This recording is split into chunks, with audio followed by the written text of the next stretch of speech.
السلام علیکم ورحمۃ اللہ وبرکاتہ۔ تازہ صورتحال۔ جی بالکل۔ آج کا جو ہمارا یہ تفصیلی جائزہ ہے نا، جی یہ تھوڑا سا مختلف اور بہت ہی دلچسپ ہے۔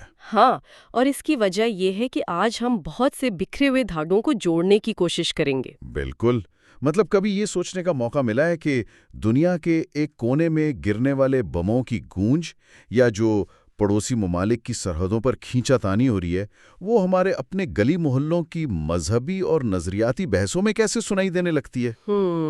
یہ کنیکشن واقعی بہت حیرت انگیز ہے اور کسی حد تک الجھا ہوا بھی ہے۔ صحیح۔ تو آج کا ہمارا مشن یہی سمجھنا ہے کہ کس طرح عالمی تنازعات، علاقائی کشیدگی اور ہمارے مقامی معاشرے کے جو مذہبی بیانیے ہیں وہ آپس میں جڑ جاتے ہیں۔ یعنی ہم یہ دیکھیں گے کہ مشرق وسطی میں امریکہ، اسرائیل اور ایران کے درمیان جو کچھ ہو رہا ہے، ہاں، یا بالکل ہمارے پڑوس میں مطلب پاکستان اور افغانستان کے درمیان جو ایک تناؤ کی کیفیت ہے، وہ کس طرح مقامی سطح پر عقائد کی بحث کو جنم دیتی ہے۔ بالکل، یہ ایک بہت ہی دلچسپ نفسیاتی اور سماجی ڈور ہے جس کے سرے آج ہم نے تلاش کرنے ہیں۔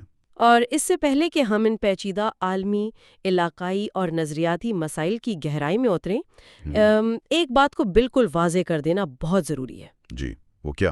وہ یہ کہ آج کے اس تفصیلی جائزے کا بنیادی مقصد محض حقائق اور معاشرے میں گردش کرنے والے مختلف دعووں اور نظریات کا خالصتاً غیر جانبدارانہ تجزیہ کرنا ہے۔ مطلب ہم کسی کی سائیڈ نہیں لے رہے۔ بالکل نہیں۔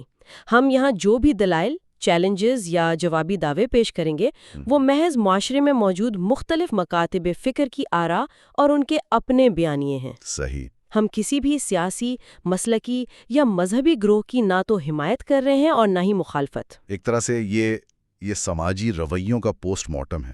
ہاں بالکل، پوسٹ مارٹم ہے۔ ہمارا کام صرف ان رویوں، سوچ کے زاویوں اور ان دلائل کی ساخت کو سمجھنا ہے جو ان موجودہ حالات کے پس منظر میں جنم لے رہے ہیں۔ زبردست۔ تو اس پوسٹ مارٹم کی شروعات ذرا بڑے کینوس سے کرتے ہیں۔ جی ضرور۔ اگر ہم اس وقت عالمی منظرنامے پر نظر ڈالیں تو پوری دنیا میں ایک عجیب سی بے چینی اور تناؤ کی کیفیت محسوس ہوتی ہے۔ خاص طور پر مشرق وسطی میں۔ بالکل، مشرق وسطی کے حالات جس تیزی سے بدل رہے ہیں وہ کسی سے ڈھکے چھپے نہیں۔ امریکہ اور اسرائیل کی جانب سے ایران پر جو حملے کی صورتحال ہے اور جو بیانیے بنے ہوئے ہیں، اس نے تو مطلب نہ صرف ان ممالک کو بلکہ پوری دنیا کی معیشت اور سلامتی کو ہلا کے رکھ دیا ہے۔ ہاں، اور یہ محض خبروں کی سرخیاں نہیں رہ گئیں۔ یہ ایک ایسا عالمی تنازع بن چکا ہے جس کے اثرات سمندروں اور براعظموں کو پار کرتے ہوئے ہر خطے میں محسوس کیے جا رہے ہیں۔ مطلب ایک عام انسان بھی اس عالمی کشیدگی کی تپش محسوس کر رہا ہے۔ بالکل۔ یہ جو تپش کی بات سامنے آئی نا، یہ بہت اہم ہے۔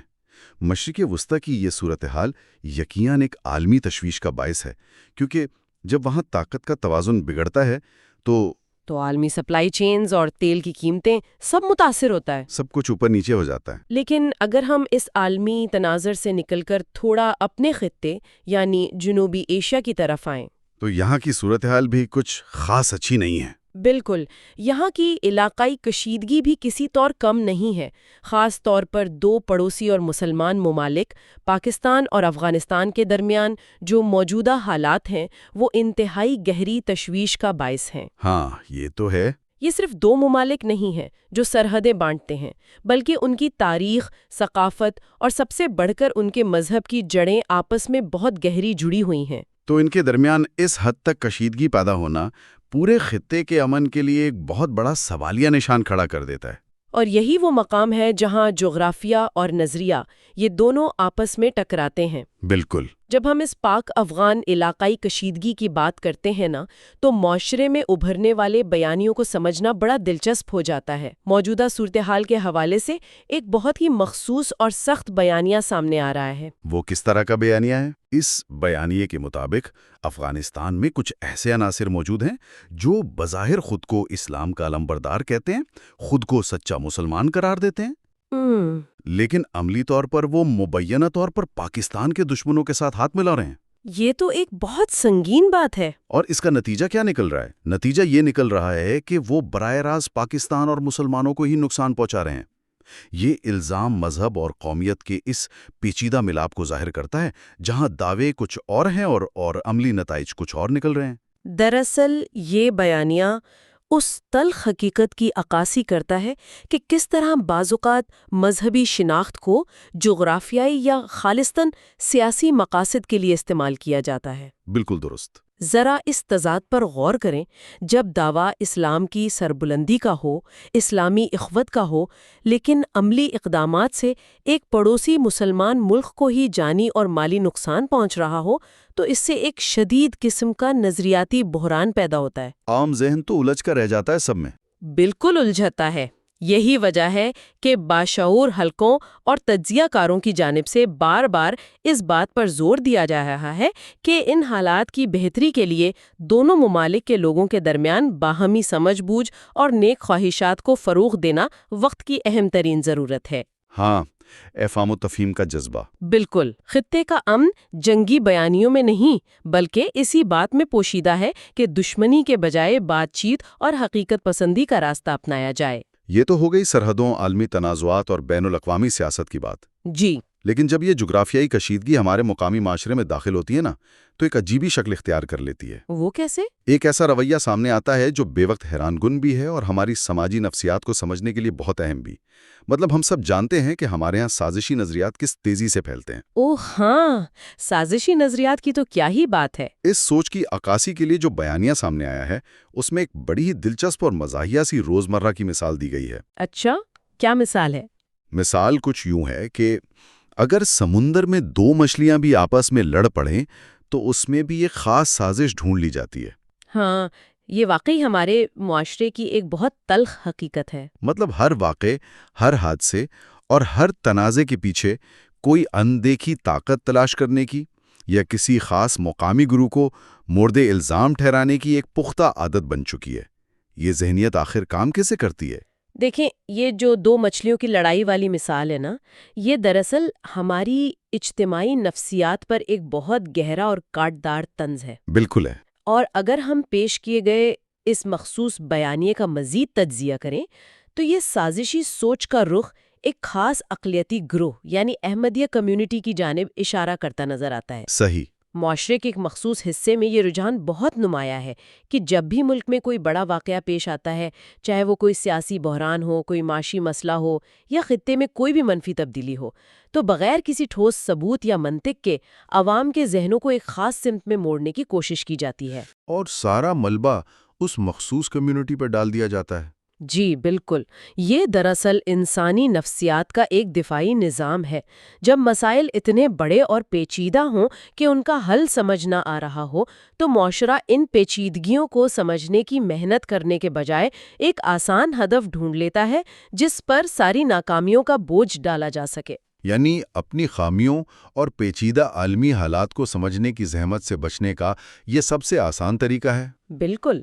بجائے اس کے کہ ہم معاشی، سیاسی یا سفارتی وجوہات تلاش کریں، بس ایک مقامی گروہ کی طرف انگلی اٹھا دیں۔ یہ تو واقعی ایک طرح کا ذہنی فرار ہوا۔ اور اسی ذہنی فرار کو بے نقاب کرنے کے لیے اسی رویے کو سامنے رکھتے ہوئے معاشرے میں موجود ایک طبقے کی جانب سے علماء اکرام، خاص طور پر دیوبندی اور وہابی مکتبہ فکر سے تعلق رکھنے والے علماء کے سامنے ایک بہت ہی کھلا، براہ راست اور طنزیہ سوال رکھا گیا ہے۔ اور وہ سوال اس بحث کا ایک بہت اہم موڑ ہے۔ بالکل۔ سوال کچھ یوں ہے کہ کیا امریکہ، اسرائیل اور ایران کے درمیان جو کشیدگی ہے، یا پاکستان اور افغانستان کے درمیان جو جنگ جیسے حالات بنے ہوئے ہیں، کیا اس کے پیچھے بھی کوئی احمدی سازش ہے؟ یہ تو سیدھا سیدھا آئینہ دکھانے والی بات ہو گئی۔ پوچھا جا رہا ہے کہ کیا ان عالمی طاقتوں اور پڑوسی ممالک کی آپسی لڑائی کا بھی کوئی ایسا پس منظر، کوئی ایسا عقیدہ یا کوئی ایسی بات ہے جس کی وجہ سے یہ ممالک آپس میں لڑ رہے ہیں اور اس کا الزام بھی اسی کمیونٹی پر عائد ہوتا ہے؟ یہ سوال بہت گہرا ہے اور اس کی اہمیت کو سمجھنا بہت ضروری ہے۔ اس سوال کو سطحی معنی میں بالکل نہیں لیا جا سکتا۔ ظاہری بات ہے کہ اس کا مقصد کوئی معلومات لینا تو ہے نہیں۔ بالکل نہیں۔ دراصل یہ سوال پوچھنے والے کا مقصد کوئی تاریخی یا سیاسی معلومات حاصل کرنا نہیں ہے، بلکہ یہ معاشرے کے اس عمومی رویے کو شدید تنقید کا نشانہ بنا رہا ہے جو ہر عالمی یا مقامی واقعے کا ذمہ دار بغیر کسی منطقی جوڑ کے کسی ایک مخصوص گروہ کو ٹھہراتا ہے۔ بالکل، مطلب جب ہر چھوٹے بڑے مقامی مسئلے کی ذمہ داری ایک کمیونٹی پر ڈالنے کی عادت بن چکی ہے تو کیا اب ان بڑے بین الاقوامی جیو پولیٹیکل تنازعات کا ملبہ بھی انہیں پر ڈالا جائے گا؟ یہ طریقہ کار دراصل اسی فرار کی نفسیات کو بے نقاب کرتا ہے جس کا آپ نے ابھی ذکر کیا، جہاں ہم اپنے اصل مسائل، اپنی معاشی کمزوریوں اور سفارتی خامیوں کا حقیقت پسندانہ جائزہ لینے کے بجائے ایک قربانی کا بکرا تلاش کر لیتے ہیں۔ یہ تنزیہ سوال اس پوری سازشی ذہنیت کے کھوکھلے پن کو ظاہر کرنے کے لیے ایک فکری ہتھیار کے طور پر استعمال کیا گیا ہے۔ بالکل درست۔ یہ فرار کی نفسیات اور قربانی کا بکرا تلاش کرنے والی بات ذہن کو جھنجھوڑ دیتی ہے، لیکن یہاں سے اب یہ بحث ایک نیا اور شاید سب سے زیادہ پیچیدہ رخ اختیار کر لیتی ہے۔ جی، اب ہم نظریاتی بحث کی طرف آ رہے ہیں۔ ہاں، ہم دیکھ رہے ہیں کہ بات شروع ہوئی تھی جیو پالیٹکس، بارڈرز، ممالک کی لڑائی اور عالمی حالات سے، پھر وہ سازشی نظریات پر آئی، لیکن اب یہ بحث خالصتاً نظریاتی اور عقائد کے دائرے یعنی علم الکلام کی گہری وادی میں داخل ہو رہی ہے۔ دوسری طرف نظریاتی محاذ کھل گئے ہیں۔ یہی تو انسانی معاشروں کی پیچیدگی ہے۔ یہ ایک تسلیم شدہ سماجی اصول ہے کہ جب کسی بھی گروہ پر مسلسل سازشی نظریات کے تحت بے بنیاد تنقید کی جاتی ہے، انہیں ہر ملکی اور بین الاقوامی مسئلے کا ذمہ دار ٹھہرایا جاتا ہے، تو رد عمل کے طور پر وہ گروہ دفاعی پوزیشن میں چلا جاتا ہے اور اپنے نظریاتی بقا کے لیے سامنے آتا ہے۔ بالکل قدرتی رد عمل ہے۔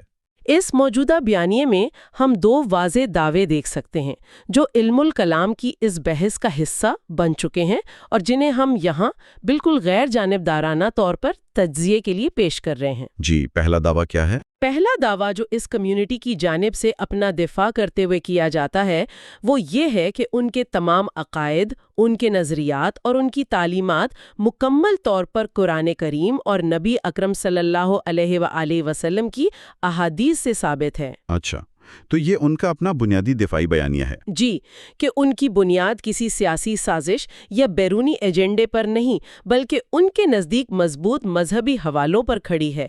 وہ اپنے دفاع میں مذہبی متون کا سہارا لیتے ہیں۔ اور پھر اس دفاعی پوزیشن کے فوراً بعد دوسرا دعویٰ آتا ہے جو دراصل صرف ایک دفاع نہیں بلکہ اس سے بڑھ کر ایک جوابی حملہ یا مخالفین کے لیے کھلا چیلنج ہے۔ بالکل، اور وہ چیلنج بہت واضح ہے۔ اس بیانیے میں یہ دعویٰ کیا گیا ہے کہ جو مخالف مکتب فکر ہیں، جو مسلسل ان پر تنقید کرتے ہیں اور انہیں سازشوں کا محور قرار دیتے ہیں، دراصل ان مخالفین کے اپنے مخصوص عقائد، بالخصوص ختم نبوت اور حیات مسیح جیسے حساس موضوعات سے متعلق ان کی جو خاص تشریحات ہیں، وہ خود قرآن و حدیث کے واضح دلائل سے ثابت نہیں ہیں، بلکہ وہ دعویٰ کرتے ہیں کہ یہ ان کی اپنی اختراع ہے، یعنی ان کی اپنی بنائی ہوئی تشریحات ہیں۔ یہ تو ایک بہت بڑا اور گہرا نظریاتی چیلنج ہے جس نے ساری بحث کا رخ ہی بدل کر رکھ دیا۔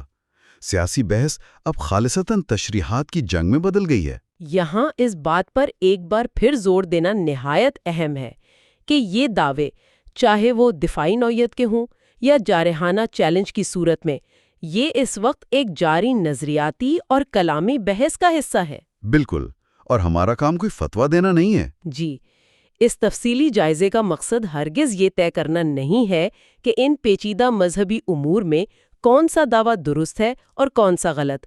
ہمارا کام صرف ان دلائل کی ساخت کو سمجھنا ہے کہ جب معاشرے میں جیو پولیٹیکل یا سماجی کشیدگی بڑھتی ہے تو مختلف فریقین اپنے دفاع کے لیے اور دوسروں پر جوابی تنقید کے لیے کس طرح کی دلیلیں میدان میں لاتے ہیں۔ یہ پورا بیانیہ اس بات کو بخوبی ظاہر کرتا ہے کہ ہمارے معاشرے میں سیاست، علاقائی کشیدگی، سازشی ذہنیت اور عقائد کی بحثیں کس طرح ایک دوسرے کے ساتھ ناقابل تفریق حد تک الجھی ہوئی ہیں۔ ایک تار چھیڑیں تو پوری ڈور ہلنے لگتی ہے۔ بالکل بجا فرمایا۔ یہ واقعی ایک الجھی ہوئی ڈور ہے۔ تو آج کے اس طویل اور تفصیلی جائزے کو اگر سمیٹا جائے تو ہمارے سامنے جو نچوڑ آتا ہے وہ یہ ہے کہ دنیا بظاہر کتنی ہی گلوبل اور جدید کیوں نہ ہو جائے، عالمی سطح کے بڑے، پیچیدہ اور خطرناک واقعات کو آج بھی بعض اوقات بالکل مقامی تنازعات، ذاتی تعصبات اور عقائد کی مخصوص اینک سے ہی دیکھا جاتا ہے۔ اور یہی سب سے لمحہ فکریہ ہے۔ امریکہ، اسرائیل، ایران یا پاک افغان سرحدوں پر ہونے والی کھینچا تانی کو مقامی سطح پر مختلف گروہ اپنے مقاصد یا ایک دوسرے کو نیچا دکھانے کے لیے استعمال کرتے ہیں۔ اور جب کسی ایک گروہ کو مسلسل اس طرح کی سازشی ذہنیت کا نشانہ بنایا جاتا ہے تو وہ بھی خاموش نہیں رہتے۔ بالکل، وہ فکری اور نظریاتی جوابی حملے کرتے ہیں جس سے معاشرے میں مکالمے یا یوں کہیے کہ نظریاتی تصادم کا ایک نیا، گہرا اور پیچیدہ دروازہ کھل جاتا ہے۔ چیزیں وہ نہیں ہوتی جو بظاہر نظر آ رہی ہوتی ہیں۔ بالکل درست تجزیہ ہے، اور اسی پیچیدگی اور سماجی رویوں کے پیش نظر اس گفتگو کے اختتام پر ایک بہت ہی گہرا اور فکرانگیز سوال چھوڑنا بہت ضروری ہے۔ جی وہ کیا؟ جس پر ہر باشعور انسان کو غور کرنا چاہیے۔ سوال یہ ہے کہ جب ہم پیچیدہ عالمی اور علاقائی مسائل کی اصل وجوہات تلاش کرنے کے بجائے کسی ایک گروہ کو قربانی کا بکرا یعنی اسکیپ گوٹ بنا کر ساری ذمہ داری اس پر ڈال دیتے ہیں، تو کیا ہم حقیقت پسندی سے دور ہو کر اصل مسائل کے حل کے راستے بند نہیں کر دیتے؟ ویڈیو پسند آئے تو کامنٹ میں اپنا فیڈ بیک ضرور دیں، چینل کو سبسکرائب اور ویڈیو کو شیئر ضرور کریں تاکہ اگلی ویڈیو کا نوٹیفیکیشن بر وقت مل سکے۔ YouTube channel message of Islam